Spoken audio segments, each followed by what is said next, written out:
What you think, madam, is not sufficient. Your Kirk of Rome has declined. For more than 500 years it has declined from the purity of that religion which the apostles taught and planted. My conscience is not so. Conscience requires knowledge. And I fear that right knowledge you have none. But I have both heard and read. You interpret the scriptures in one manner and the Holy Mother Church in another. Whom shall I believe? And who shall be the judge? Ye shall believe God. God that plainly speaks in his word. And anything that the word does not teach you, you shall not believe. For example, your Kirk alleges that the Mass is the ordinance of God. If Scotland's new queen had hopes of charming her unruly subject John Knox into silence, she was soon to discover that he was a man not moved by beauty or intimidated by the power of the royal crown.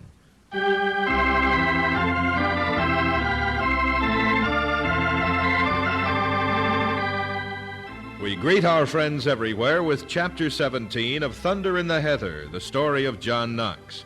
This is another in the series, Stories of Great Christians, and is brought to you from the Moody Bible Institute of Chicago.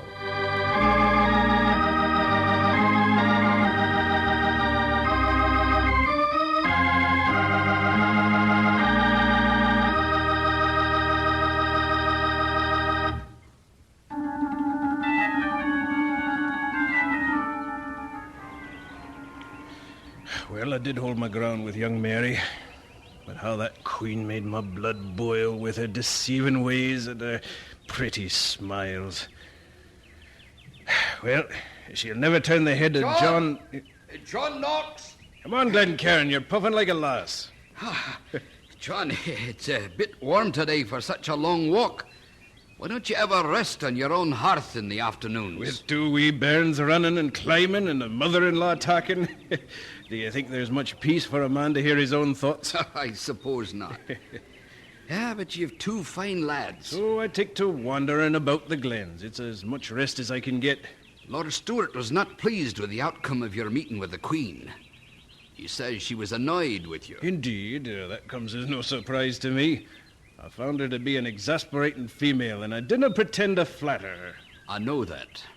You spent most of the time delivering a sermon to Her Majesty, which was only interrupted by the announcement of dinner. That's not entirely the truth, Glencairn. The Queen gave me her opinions on matters of religion in this realm. All evidences of her ignorance and papal influence. And if she does not have a proud mind, a crafty wit, and a heart set against God and his truth, my judgment fails me. I think you're being severe with her, John. She's only 19. Severe?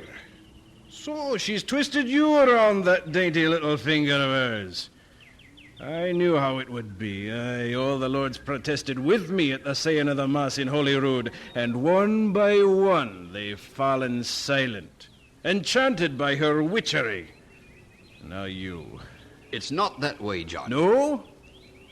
And if she were as old and ugly as her mother was, would all the lords be fluttering around her, running at her command, drowning in her eyes? If the lords seem friendly to her, it's not because they're willing to give up the new faith or their own power. It's because she's, well, so young and helpless. As young and helpless as a babe, with just as much power over the doting nobles as a babe over its father. But none of the innocents.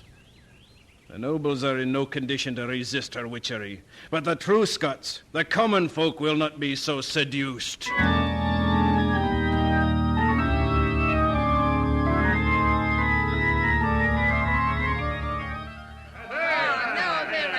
Is everything ready? It is. When the Queen passes by in a coach, she will see what the people of Perth think of her. I was up sewing all night to finish this great stuffed doll. But Janet MacDougall, how can you talk like that? This is no rag doll, this is Her Majesty.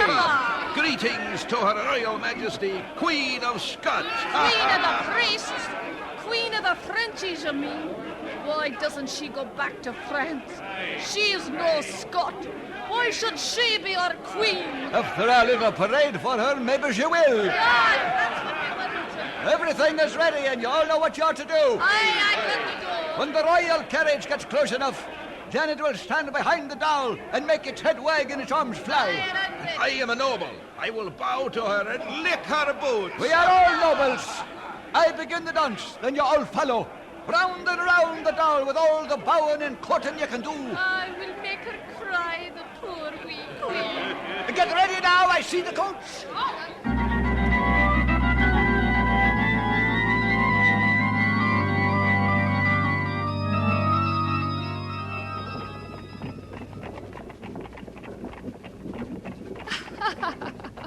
Oh, Lord Bothwell, you make me laugh so much. I don't think I've been so merry since I left France. Thank you, Your Majesty. But you are a very appreciative audience, as well as a beautiful one. Now, Lord Glencairn, you must spin us a tale. It is your turn. I'm afraid I'm dull company, Your Majesty. But it is a very lovely thing to see you laugh. You have seen me cry as well.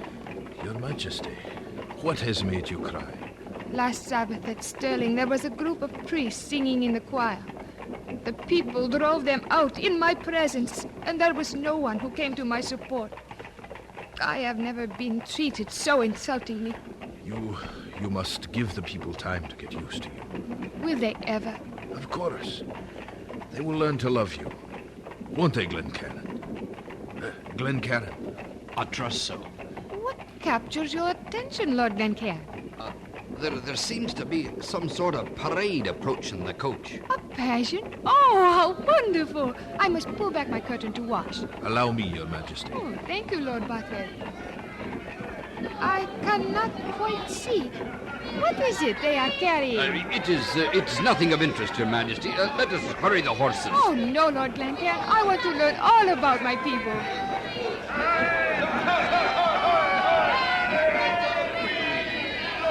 Lord Bothwell, tell the coachman to hurry. They are making a mock of me. They are insulting me.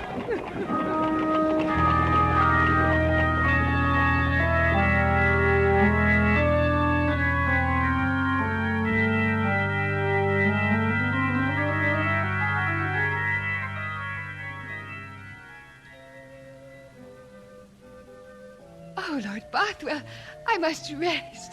I have been dancing for hours. You're so light on your feet, madame. I cannot believe you are tired.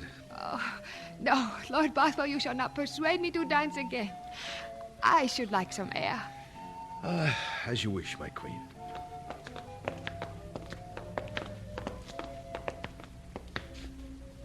What a scene this window frames. So cold. Scotland is not at her best in November, Your Majesty. The country is cold. But will soon be warm. Will it? I truly hope so, madame. I have many hopes also. If it were in my power, they should all be realized. I know that, Lord Bothwell. You are a watching queen and a waiting one. What does that mean? Since you came to Scotland, you've left the realm much as you found it. This seems wisdom to me, but I wonder... What? What your intentions are. What you wait to do. When you gaze out of this window, Lord Bothwell, you see the landscape of Scotland. But I see much farther. Do you know my meaning? England? Yes. Elizabeth of England has no heirs.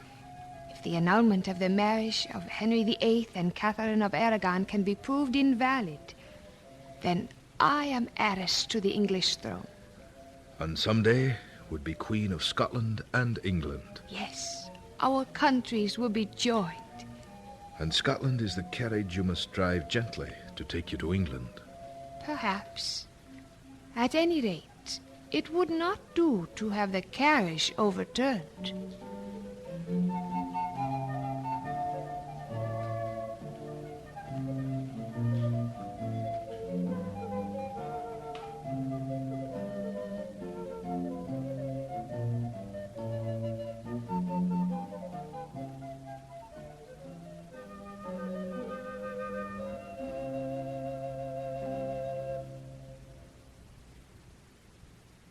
This witching queen is not ruling Scotland. She is watching like a cat about to pounce on a mouse. Scotland is no more to her than a card in her hand which she plays for the English crown. So great is her wicked pride that she sees herself set up as queen of both realms of Scotland and England. Safe on 2 thrones, she could hand over both realms to the Antichrist. Dinna think for a moment that a Catholic queen will sit quietly over 2 Protestant countries.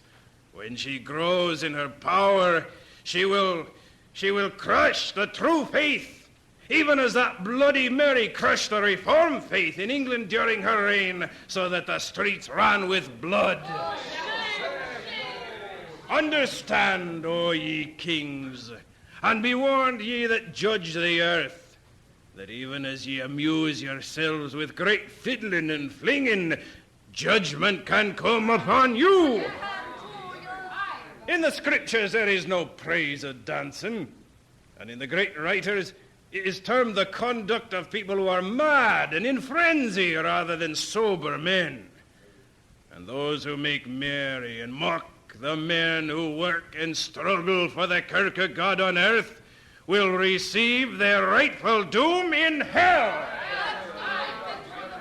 We must watch, we must pray, we must take the greatest care that Romanism does not seep from the palace walls into the towns and villages of our dear land. We must recall to our memories those Scots who died at the stake, those who died in battle, those who died of sickness and wounds, all those who died to free Scotland from the corruption of the old Kirk.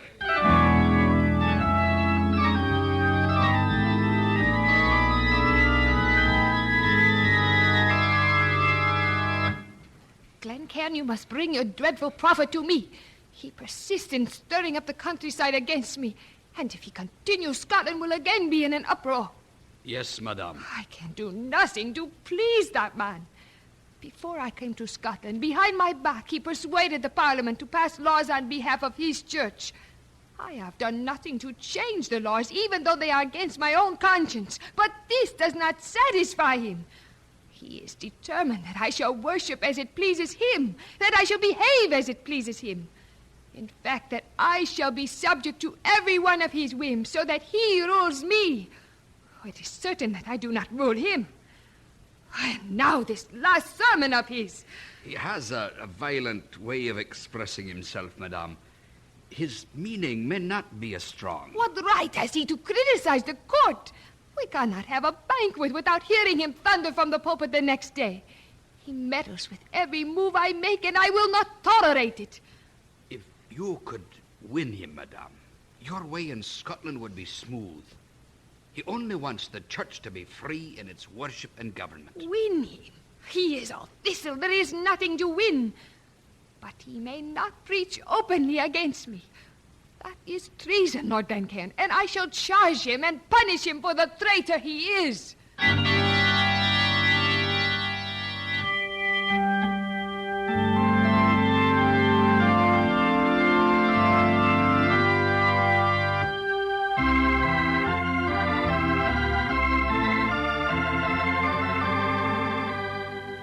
And so we conclude Chapter 17 of Thunder in the Heather, the story of John Knox.